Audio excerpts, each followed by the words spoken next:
The day after my husband's funeral, I came home to find the locks changed, the key in my hand twisted uselessly, a cold reminder that I no longer belonged here. When I pushed the door, it opened anyway. That was my first mistake, assuming it was still my house. I found her in the kitchen, his mother, calm, unhurried, unpacking her china as if she had always lived here. She didn't even look up when she said, "You're just a wife without rights.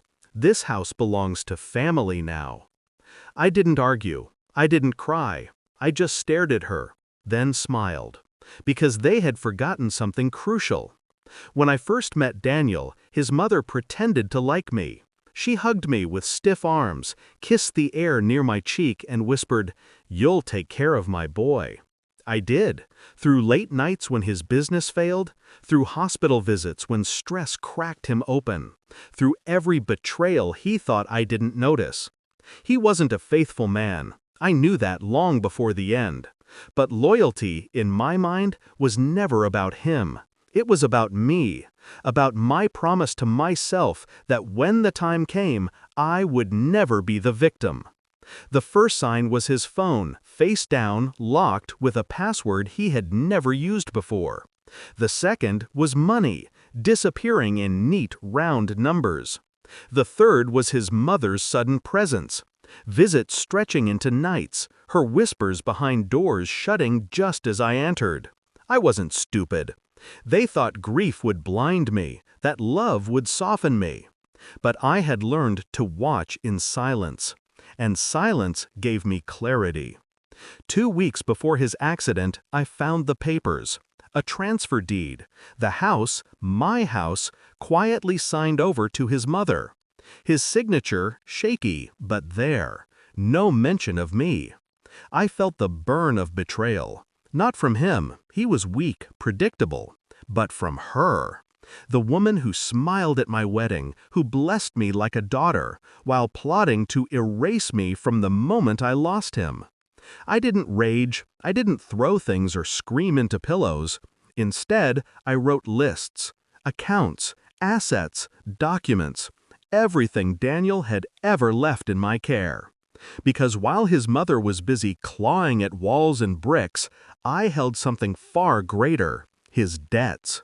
He had left her the house, but me, he left me power. Step 1, I gathered every loan statement, every unpaid bill, every overdraft. My husband was reckless. He lived on credit, gambling tomorrow for today. I had warned him, but he never listened. Step 2, I waited. I let his mother settle in, let her unpack, decorate, breathe in the illusion of victory. Step 3, I made the call. The bank, the creditors, the mortgage office. Her name was now on the deed. Her name now tied to every cent of his unfinished business. I sat back as letters began to arrive. Polite at first, then firm, then threatening. I watched her confusion turn to panic. "How could he leave such a mess?" she cried one night, papers spread across the kitchen table that used to be mine. I almost answered, but silence was sweeter. It was 3 months later when she finally broke. I found her in the living room, boxes half packed, face pale with sleepless nights.